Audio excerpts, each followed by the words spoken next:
Hello everyone, आप सबों का हमारे चैनल में स्वागत है। तो आप लोग में से कई लोगों ने मुझसे पूछा कि फर्टिलाइज़र की रजिस्टर हमने मैन्युफैक्चर करना है या डीलरशिप लेना है या रजिस्ट्रेशन करना है, हम लोग को पर सेल के लिए करना है, तो हम कैसे करेंगे, क्या प्रोसीजर होता है। तो हम इस आज के लेक्चर में बात करेंगे एफसीओ का, एफसीओ के गाइडलाइंस, प्रोसीजर और उनके एपिलेट अथॉरिटी के बारे में। तो इस वीडियो से आपको समझ में आ जाएगा कि कैसे फर्टिलाइजर क्वालिटी कंट्रोल लैब वगैरह फंक्शनिंग करते हैं, स्टेट गवर्नमेंट का क्या रोल रहता है, आप कैसे, आप अगर कोई फर्टिलाइजर मैन्युफैक्चर करना चाहें, सेल करना चाहें, तो उसके बारे में आप लोग जानकारी ले सकते हैं। तो आप कैसे अप्लाई करेंगे, ठीक है। तो पहले बात करते हैं एफसीओ की। एफसीओ आपका 1957 में आया, एसेंशियल कमोडिटी एक्ट 1955 के अंडर, सेक्शन 2 के अंडर गवर्नमेंट ऑफ इंडिया ने इसे पारित किया, ठीक है। इसका मेन जो ऑब्जेक्टिव था, रेगुलेशन ऑफ प्राइस, मैन्युफैक्चर और डिस्ट्रीब्यूशन को कंट्रोल करना था। साथ ही साथ ये इंश्योर करना था कि फार्मर्स को सही वैल्यू पे फर्टिलाइजर अनअडल्ट्रेटेड, यानी मतलब किसी भी तरह का मिक्सचर या जिसपे छेड़खानी ना की हो फर्टिलाइजर के साथ, और उनको प्योर मटेरियल फर्टिलाइजर एग्रीकल्चर के लिए मिलता रहे, ठीक है।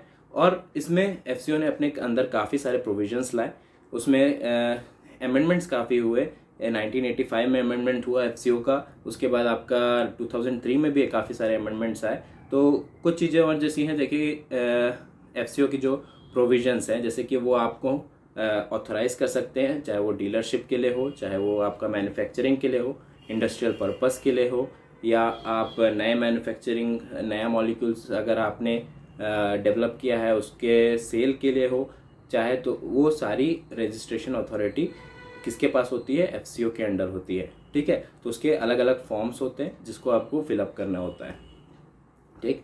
साथ ही साथ एफसीओ के अंडर जो अथॉरिटी है, जो इंस्पेक्टर हो, जो अथॉरिटी हो, उनके पास फुल राइट रहता है कि आपके मैन्युफैक्चरिंग प्रोसेस को या अडल्ट्रेशन के केस में आपके रजिस्ट्रेशन या डीलरशिप या मैन्युफैक्चरिंग प्रोसेस को आपको कैंसिल किया जा सकता है, ठीक है। तो अब हम लोग बात करेंगे कौन से फॉर्म्स होते हैं, क्या क्या आपके अथॉरिटीज़ होती है, controller, registration authority, epithet authority. तो उनके बारे में, जो इंस्पेक्टर होता है, फर्टिलाइजर इंस्पेक्टर, उनके बारे में जानेंगे। उसके बाद सीधा हम लोग जाएंगे कि कैसे आप रजिस्ट्रेशन फॉर्म अवेलेबल करा सकते हैं और स्टेट गवर्नमेंट के साथ कैसे रजिस्ट्रेशन करा सकते हैं। कौन कौन सी अथॉरिटी होती है जो एफसीओ के अंडर में होती है। पहला अथॉरिटी के अंदर जो होते हैं वो है कंट्रोलर। कंट्रोलर सेंट्रल गवर्नमेंट द्वारा अपॉइंटेड होते हैं, जैसे अभी की डेट पे joint secretary ministry of agriculture central के एफसीओ का रेगुलेशन देखते हैं, फर्टिलाइजर कंट्रोल का रेगुलेशन देखते हैं। साथ ही साथ स्टेट को प्रोविजन है अंडर क्लॉज 35 के अंदर कि वो अपॉइंट कर सकता है controller for the respective state के लिए।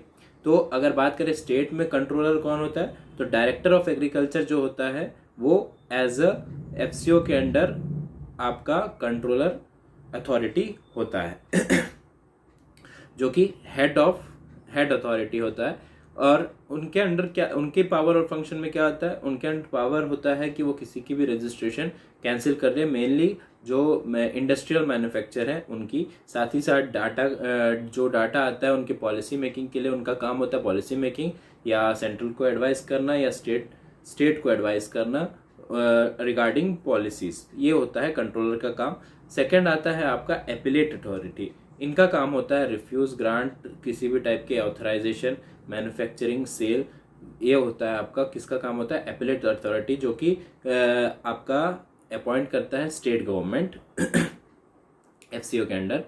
और उसके बाद बात करते हैं कौन होता है, रजिस्ट्रेशन अथॉरिटी, जिसका काम सेल और किसी भी तरह के आपका रजिस्ट्रेशन करना, आपका सेल, मैन्युफैक्चर, फर्टिलाइजर, ये काम होता है रजिस्ट्रेशन अथॉरिटी का। लेकिन रिजेक्ट करने का भी अथॉरिटी रजिस्ट्रेशन अथॉरिटी के ऊपर होता है। लेकिन अगर इंडस्ट्रियल मैन्युफैक्चर है तो उनके अंडर रिजेक्ट करने का सिर्फ अथॉरिटी आपका सिर्फ कंट्रोलर के पास होता है। उसके बाद होता है नोटिफाई अथॉरिटी, जो कि स्टेट गवर्नमेंट के द्वारा अपॉइंट किए जाते हैं। उनका काम होता है होलसेलर और डीलर के साथ डील करना regarding approval, authorisation and other things. सबसे लास्ट में होते हैं आपके फर्टिलाइजर इंस्पेक्टर, जो कि स्टेट गवर्नमेंट अपॉइंट करती है एफसीओ के अंडर में। लेकिन सबसे ज़्यादा पावरफुल पोस्ट अगर देखा जाए फील्ड लेवल पे, तो आपका फर्टिलाइजर इंस्पेक्टर का ही होता है, जो कि एक एग्रीकल्चर ग्रेजुएट हो सकता है या तो आपका केमिस्ट्री में भी ग्रेजुएट हो सकता है। इनका काम होता है सैम्पलिंग, आपका किसी भी जगह पे रेड करने का, फर्टिलाइजर सैंपल्स को कलेक्ट करने का, उसको एनालिसिस के लिए भेजने का और उसको अप्रूव और रिजेक्ट करने के लिए हायर अथॉरिटीज़ के पास उनके लाइसेंस को कैंसिल करने की अथॉरिटी उनके पास होती है। ठीक है, तो ये थे आपके जितने भी अथॉरिटी है। अब हम बात करते हैं कि कौन कौन से फॉर्म्स होते हैं जिनके तहत आप अप्लाई कर सकते हैं रिस्पेक्टिव अपने अपने स्टेट में, ताकि आप जो भी अपना प्रोसीजर है, चाहे वो मैन्युफैक्चरिंग का हो, चाहे डीलरशिप का है, चाहे अनदर, तो हम वो सारे फॉर्म्स आपको राइट साइड में आपको दिखाएंगे कि कौन कौन से फॉर्म्स होते हैं जिनको आप फिलअप करके आप अपने रिस्पेक्टिव स्टेट गवर्नमेंट के थ्रू अप्लाई कर सकते हैं बाकी प्रोसीजर्स के लिए। अब जो हम बात कर रहे हैं फॉर्म की, तो फॉर्म में आपके सामने आपको राइट साइड में आपको फॉर्म्स दिख रहे होंगे। तो ये आपके अराउंड 23 फॉर्म्स होते हैं और काफ़ी और भी फॉर्म्स होते हैं, जिसमें से मेन फॉर्म्स में आप बात करें, अगर फॉर्म ए जो आपको मिलेगा वो आपका होता है आपका डीलरशिप रजिस्ट्रेशन के लिए, फॉर्म सी आपका रिन्यूअल के लिए होता है, फॉर्म डी आपका manufacture of fertiliser of specified granular formulation के आपको फर्टिलाइजर को प्रोड्यूस मैन्युफैक्चरिंग करने की परमिशन के लिए होता है, फॉर्म जी आपको स्पेशल मिक्सचर बनाने के लिए होता है, और स्मॉल आपका जो फॉर्म एच होता है, फॉर्म एच आपका होता है नॉन स्टैंडर्ड फर्टिलाइजर के सेल और मैन्युफैक्चरिंग के लिए। तो इसमें आप लोगों में से कई लोगों ने मेरे से पूछा कि क्या प्रोसीजर होता है, तो आपको ये फॉर्म फिलअप करके जो अथॉरिटी उसके लिए वर्क करती है, आपको वहाँ पे आपका पॉइंट आपको देना पड़ेगा कि आप क्या बना रहे हैं। अगर आपका जो स्पेसिफाइड गाइडलाइंस के अकॉर्डिंग आप कोई फर्टिलाइजर मिक्सचर बना रहे हैं, तो आपको उस हिसाब से आपको फॉर्म लेना पड़ेगा कि जो आपका एफसीओ का स्टैंडर्ड है उसको आपका अगर आपका फर्टिलाइजर मिक्सचर फुलफिल करता है तो आपको इजिली आपको अप्रूवल मिल जाएगा, जिसकी टेस्टिंग करेंगे फर्टिलाइजर क्वालिटी कंट्रोल वाले, और उसके बाद आपको अप्रूवल मिलेगा आपके स्टेट से अप्रूवल मिलेगा आपको मैन्युफैक्चरिंग या उस फर्टिलाइजर को सेल करने का। डीलरशिप के लिए सिंपल है, जैसे आप फॉर्म में फिलअप करके देंगे डीलरशिप के लिए, तो ये एक चीज़ हो गई।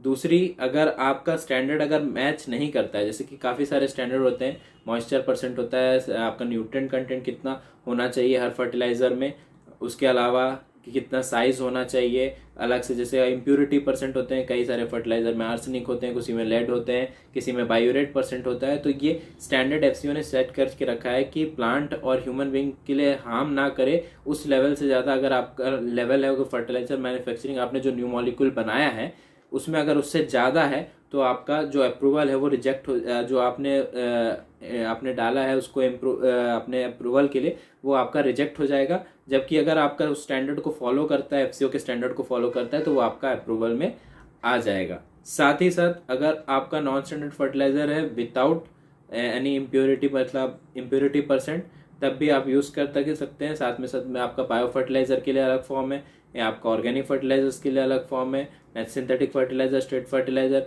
वगैरह। आप अगर फॉर्मुलेशन एफसीओ के गाइडलाइंस के हिसाब के लिए बनाते हैं तो उसके लिए एक फॉर्म है, और अगर आपका स्टैंडर्ड उनसे मैच नहीं करता है नॉन स्टैंडर्ड फर्टिलाइजर के लिए, तो फिर आपको सेकंड फॉर्म भर के आपको अप्रूवल लेना पड़ेगा।